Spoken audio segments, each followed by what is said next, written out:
आज हम बात करेंगे भारत के एजुकेशनल ब्लूप्रिंट की। मतलब वो दस्तावेज जिसने दशकों तक हमारी शिक्षा को एक दिशा दी। और ये है कोठारी कमीशन।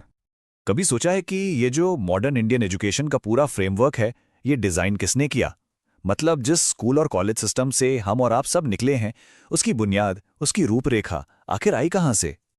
तो आज के इस सफर में हम 5 मुख्य पड़ावों से गुजरेंगे। सबसे पहले देखेंगे कि ये कमीशन देश के लिए एक ब्लूप्रिंट कैसे बना। फिर बात करेंगे एक्सेस और स्ट्रक्चर की। उसके बाद लैंग्वेज और क्वालिटी के मसलों को समझेंगे। फिर मैनेजमेंट और स्किल्स पर आएंगे और आखिर में देखेंगे कि इसकी विरासत कितनी गहरी है। तो चलिए शुरू करते हैं हमारे पहले पड़ाव से, कोठारी कमीशन, जिसे हम देश के लिए एक एजुकेशनल ब्लूप्रिंट भी कह सकते हैं। तो देखिए, ये बात है 1964 से 66 के बीच की। इस कमीशन को एक बहुत ही बड़ा और साफ लक्ष्य दिया गया था। वो था एजुकेशन को नेशनल डेवलपमेंट से जोड़ना। मतलब आजाद भारत को सिर्फ किताबी ज्ञान वाले लोग नहीं चाहिए थे, बल्कि ऐसे नागरिक चाहिए थे जो देश के सोशल और इकोनॉमिक डेवलपमेंट में अपना हिस्सा डाल सकें। तो अब आते हैं कमीशन की सिफारिशों के पहले 2 पिलर्स पर, यानी वो 2 स्तंभ जो एजुकेशन की पहुंच माने एक्सेस और उसके स्ट्रक्चर से जुड़े थे। कह सकते हैं कि ये वो बुनियाद थी जिस पर पूरी इमारत खड़ी होनी थी। पहली और शायद उस वक्त की सबसे क्रांतिकारी सिफारिश वो ये थी कि एलिमेंट्री एजुकेशन सबके लिए फ्री और यूनिवर्सल हो। मतलब साफ था, हर बच्चे को, चाहे वो किसी भी सोशल या इकोनॉमिक बैकग्राउंड से आता हो, उसे स्कूल जाने का हक मिलना ही चाहिए। उस दौर में एक नए लोकतंत्र के लिए ये कोई छोटी बात नहीं थी, ये एक बहुत बड़ा आइडिया था। इसके बाद आई दूसरी बड़ी सिफारिश, और इसने सिस्टम में एक यूनिफॉर्मिटी, एक एकरूपता लाने का काम किया। कमीशन ने कहा कि पूरे देश के लिए एक ही एजुकेशनल स्ट्रक्चर होना चाहिए, और वो था 10+2+3, यानी 10 साल की स्कूलिंग, फिर 2 साल का हायर सेकेंडरी और उसके बाद 3 साल की ग्रेजुएशन। और ऐसा क्यों?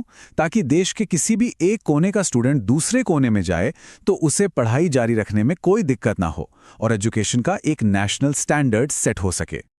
अच्छा, अब बात करते हैं तीसरे और चौथे पिलर की, और ये दोनों ही बहुत जरूरी और कह सकते हैं सेंसिटिव मुद्दों से जुड़े थे, लैंग्वेज और क्वालिटी। यहीं पर इंट्रोड्यूस हुआ त्रिभाषा सूत्र, जिसे हम 3 लैंग्वेज फॉर्मूला कहते हैं। देखिए, इसका मकसद सिर्फ मल्टीलिंग्विज्म को बढ़ावा देना नहीं था। ये हमारे जैसे भाषाई विविधता वाले देश में एक तरह से नेशनल यूनिटी बनाने का एक तरीका था। इसमें कहा गया कि हिंदी, इंग्लिश और एक रीजनल लैंग्वेज, ये तीनों सिखाई जाएं।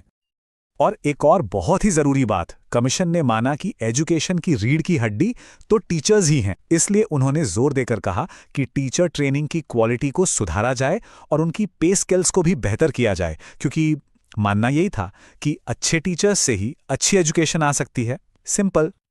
अब देखिए, सिर्फ क्या पढ़ाना है ये काफी नहीं था, कैसे पढ़ाना है और उस पूरे सिस्टम को मैनेज कैसे करना है, ये भी उतना ही जरूरी था। तो अगले 2 पिलर्स इसी पर फोकस थे, मैनेजमेंट और स्किल्स। मैनेजमेंट को लेकर एक बहुत बड़ा सुझाव था, डिसेंट्रलाइजेशन, यानी विकेंद्रीकरण। मतलब ये कि एजुकेशन से जुड़े बड़े बड़े फैसले सिर्फ दिल्ली में बैठकर न लिए जाएं, बल्कि लोकल लेवल पर लिए जाएं, ताकि पंचायतें और म्युनिसिपैलिटीज अपनी जरूरतों के हिसाब से स्कूलों को और बेहतर बना सकें। और छठी सिफारिश ये थी कि सेकेंडरी लेवल पर एग्रीकल्चर, वोकेशनल और टेक्निकल एजुकेशन को बढ़ावा दिया जाए। कमीशन का मानना था कि एजुकेशन का काम सिर्फ डिग्री देना नहीं है, बल्कि स्टूडेंट्स को रोजगार के लिए जरूरी स्किल्स भी देना है। और ये एक ऐसी सोच है जो आज भी उतनी ही, बल्कि शायद उससे भी ज्यादा रेलेवेंट है। कुछ सवाल ये उठता है कि इन सारी सिफारिशों का हुआ क्या।